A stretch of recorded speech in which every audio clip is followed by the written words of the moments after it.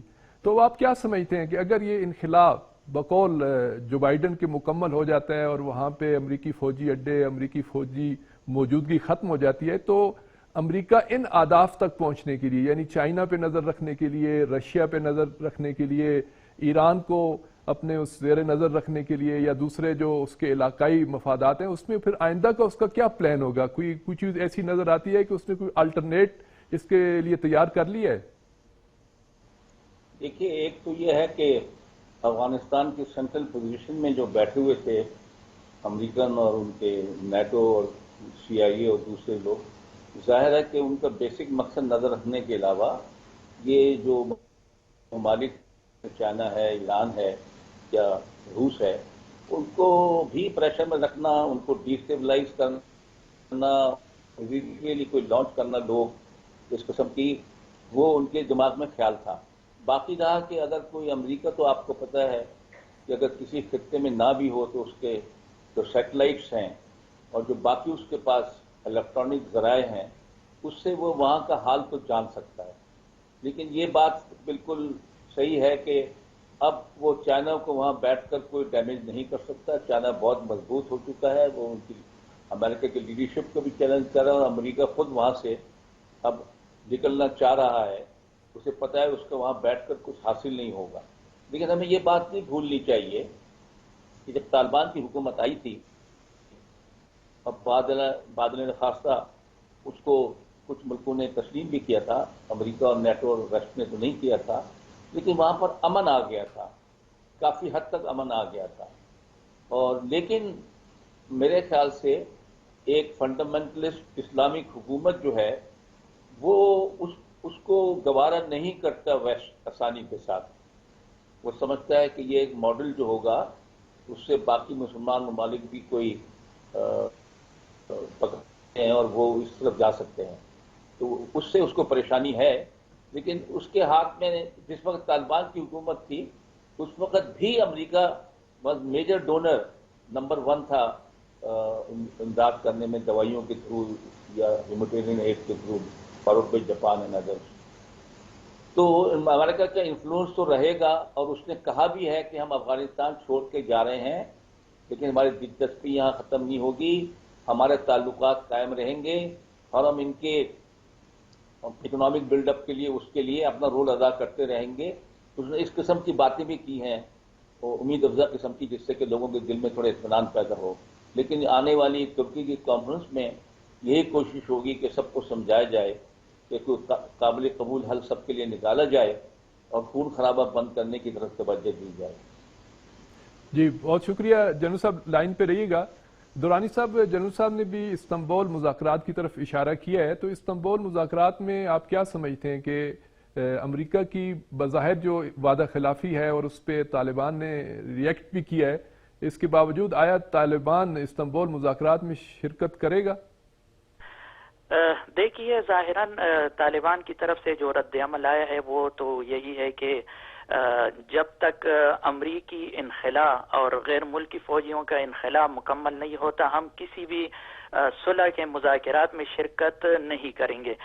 یہ بہرحال ابتدائی ان کا رد عمل ہے, لیکن جیسے ہمارے ایک بھائی نے پہلے بھی اس بات کی طرف اشارہ کیا کہ آخرکار جو ہے وہ طالبان راضی ہو جائیں گے, کیونکہ افغانستان بہت تلخ تجربات سے گزر چکا ہے. اس سے پہلے 9/11 کے بعد جو بن کانفرنس ہوا تھا اور اس میں جو حکومت بنی تھی وہ ٹھیک ہے کہ ایک حد تک کامیاب رہی, اور افغانستان میں حقوق نسواں اور جمہوریت اور بعض جو ان کے شعار تھے وہ تو متحقق ہو گئے, لیکن جو سب سے بڑا مسئلہ تھا امن و امان کا وہ پھر بھی جو ہے وہ تشنا رہا آخر تک, اور آج تک جو ہے وہ اس کے بعد لاکھوں افغانی اور بیرونی افواج جو ہے ہزاروں کے حساب سے وہ اس نامنی کی بھینٹ چڑھ گئے. تو کہنا میرا یہ ہے کہ طالبان پہ بہت زیادہ پریشر ہوگا, جس طرح اب تک امریکہ پہ پریشر تھا کہ ان کی وعدہ خلافی کی وجہ سے افغان مذاکرات کامیاب نہیں ہو رہے ہیں, اور یہ ایک حقیقت بھی تھی. اب جو ہے طالبان پہ یہ پریشر ہوگا بہرحال کہ وہ ان مذاکرات میں شرکت کرے, کیونکہ اس مذاکرات میں اقوام متحدہ بھی ہے اور علاقے کے جتنے با اثر اور بانفوذ ممالک ہیں وہ بھی اس میں شرکت کر رہے ہیں. تو میرے خیال میں طالبان کے لیے اور کوئی راستہ نہیں ہے, اور دوسری بات یہ کہ علاقائی طور پر بھی ان پہ پریشر ہوگا, افغانستان کے اندر عوام کی طرف سے بھی پریشر ہوگا, اور امریکہ کی طرف سے بھی طالبان پر یہ پریشر ہوگا کہ وہ جو ہے مذاکرات میں شرکت کرے. لیکن مقابلے میں طالبان کی کوشش یہ ہوگی کہ امریکہ سے بہت مضبوط قسم کی ضمانت لی جائے, امریکہ کے پچھلے جو وعدہ خلافیاں ہیں ان کو مد نظر رکھتے ہوئے, یا امریکی بعض مقامات کہتے ہیں کہ امریکہ اپنی فوجیں تو ظاہراً نکال دے گا, لیکن اصل مقصد امریکہ کا یہ ہے کہ افغانستان کے جنگ کو خصوصی اور پرائیویٹ کیا جائے, جس طرح انہوں نے عراق میں کیا یا بعض ممالک میں کیا, اور وہاں پہ جو ہے بلیک واٹر اور اس طرح کے دوسرے گروہ جو ہے وہ فعال رہے. جی بہت شکریہ جنرل صاحب. ایک نئی بات کی طرف اشارہ کیا ہے دورانی صاحب نے, بلیک واٹرز کی بات کی ہے اور اس جنگ کو پرائیویٹ کرنے کی بات کی ہے. اور اس کے ساتھ ساتھ میں تھوڑا سا یہ بھی اضافہ کرتا چلوں، اور آپ کی بات سے میں نے جو پہلے آپ نے گفتگو کی کہ امریکہ نے آخر افغان فورسز کو کتنا ٹرینڈ کیا ہے، آیا وہ طالبان کی جو اس وقت موجودہ پوزیشن ہے اس کا مقابلہ کر سکتے ہیں؟ بالخصوص ایئر فورس کے عنوان سے تو ہم جب دیکھتے ہیں تو افغانستان کی فورس، افغانستان کی افواج محروم نظر آتی ہیں۔ اب اگر پرائیویٹ بھی ہو جائے، بلیک واٹرز بھی آ جائیں، طالبان بھی ہو، تو اس وقت جو موجودہ اشرف غنی کی حکومت ہے، ان کی فورسز ہیں یا جو موجودہ نظام ہے، اس کا کیا ہوگا پھر؟ جی ہاں، میں نے پہلے بھی عرض کی تھی کہ امریکہ نے بے انتہا پیسہ خرچ کیا ہے افغان فورسز کو کھڑا کرنے میں، ان کو ٹرین کرنے میں، ان کو اکوپ کرنے میں، ان کو تنخواہ دینے میں، لیکن جتنے بھی زیادہ تر مارکے ہوئے ہیں طالبان کے ساتھ، تو وہ بہت زیادہ کوئی پروفیشنلزم نہیں دکھایا، نہ ان کی بہت زیادہ کوئی موٹیویشن تھی۔ بہت سے افغان فورسز جو ہے وہ ڈیزرٹ بھی کر گئے اپنے فورسز کو، بہت سے طالبان سے بھی جا ملے۔ تو جب وہ دیکھیں گے کہ امریکہ کی چھتری نہیں رہی تو ان میں اور کمزوری آئے گی، اور جس طرح میں نے پہلے عرض کیا کہ وہ افینسو موڈ میں نہیں ہے افغان فورسز، وہ تو کوئی کی پوائنٹس کی خالی ڈیفنس کرتی ہیں۔ کبھی کبھی طالبان ایک پورے شہر پہ قبضہ کر لیتے ہیں چند دن کے لیے، تو اس کو پھر ایئر فورس سے ڈسلوج کیا جاتا تھا، اب ایئر فورس کی چھتری نہیں رہے گی، تو یہ مسئلہ تو ہے۔ دوسرا رہا امریکہ کی ایک شرط یہ بھی تھی جو مئی میں انخلا کی کہ آپ یا القاعدہ کو یا آئیسس کو یا اس قسم کی آرگنائزیشنز کو پنپنے نہیں دیں گے اور ان کو اپنے علاقے میں قدم جمانے نہیں دیں گے۔ اوپر سے تو وہ یہ کہہ رہے ہیں، لیکن تجربہ یہی ہے کہ عراق میں باقی جگہوں پر جو بھی ہے اس قسم کی چیزوں کی بعض دفعہ وہ سی آئی اے کے تھرو سرپرستی بھی کرتے ہیں اور اس کو انفلوئنس استعمال کرنے کے لیے، لیکن میرے خیال میں طالبان کے سامنے یہ نقصان تو پہنچا دیں گے اس قسم کی بلیک واٹر جو ذکر کیے دورانی صاحب نے، لیکن وہ بہت بڑا ڈینٹ نہیں ڈال سکیں گے طالبان کے اوپر، اور طالبان جو ہے وہ بالآخر حاوی رہیں گے اس کے اندر۔ جنرل صاحب، میرا آپ سے آخری سوال، 1-1.5 منٹ ہے ہمارے پاس۔ رشیا کے وزیر خارجہ نے پاکستان کا بھی دورہ کیا، ایران کا بھی دورہ کیا، اور ساتھ ساتھ ابھی جو ہے وہ امریکی انخلا کی بات ہو رہی ہے، تو کیا اس کو کوئی آپس میں کوئی ربط دیا جا سکتا ہے؟ رشیا اپنا کوئی اثر و رسوخ بڑھا رہا ہے خطے میں؟ جی بالکل بڑھا رہا ہے، پاکستان کے ساتھ ان کے تعلقات میں گرم جوشی پیدا ہو رہی ہے، اور وہ پاکستان میں انویسٹمنٹ کرنے کا ارادہ رکھتے ہیں، نارتھ ساؤتھ پائپ لائن بنانے کا ارادہ رکھتے ہیں۔ چاہنے کی خواہش یہ ہے کہ ون بیلٹ روڈ جو ہے اور سی پیک جو ہے اور ایران کے ساتھ جو معاہدہ ہوا ہے وہ کامیاب ہو، لیکن اس کے فوائد جبھی حاصل ہو سکیں گے جبکہ افغانستان میں امن ہو اور اس کے تھرو سینٹرل ایشیا تک پہنچے جائے، اور جو بڑے ریزروائر گیس اور آئل کے ہیں وہ وہاں سے جو ہے ان کی تفصیل ہو سکے۔ تو میرا خیال یہ ہے کہ سب کی مرضی یہی ہے اس ملک افغانستان کی پالیسی کے بارے میں کہ یہاں امن قائم ہو، اور یہ ملک جو ساتھ لگتے ہیں جس میں ایران ہے، چائنا ہے، روس بھی سینٹرل ایشیا کی وجہ سے، پاکستان، یہ اہم ممالک ہیں جو جس سے ان کو فائدہ پہنچے گا، تو ان میں ایک انڈرسٹینڈنگ پیدا ہو رہی ہے، اور ترکی بھی اس میں تھوڑا شامل ہو رہا ہے، تو ایک نیا جو ہے اس علاقے میں خطے میں ایک یہ ابھر رہا ہے ایک قسم کا انڈکلیئرڈ اتحاد، لیکن اس میں کوآپریشن اور انڈرسٹینڈنگ بڑھ رہی ہے ان ممالک کے درمیان۔ جی جنرل صاحب بہت شکریہ۔ عبدالرحیم درانی صاحب آپ کا بھی بہت شکریہ۔ ناظرین، آپ نے ہمارے ماہرین کی گفتگو سنی اور افغانستان کے جو موجودہ مختلف مسائل ہیں وہ بھی آپ کے سامنے آئے ہیں، منظر کیا ہے، پس منظر کیا ہے، اس سے بھی آپ نے یقیناً آشنائی اور آگاہی حاصل کی ہوگی۔ اگلے ہفتے تک ہمیں اجازت دیں، اگلے منظر و پس منظر میں نئے موضوعات کے ساتھ آپ کی خدمت میں حاضر ہوں گے۔ اس وقت تک خدا حافظ و ناصر۔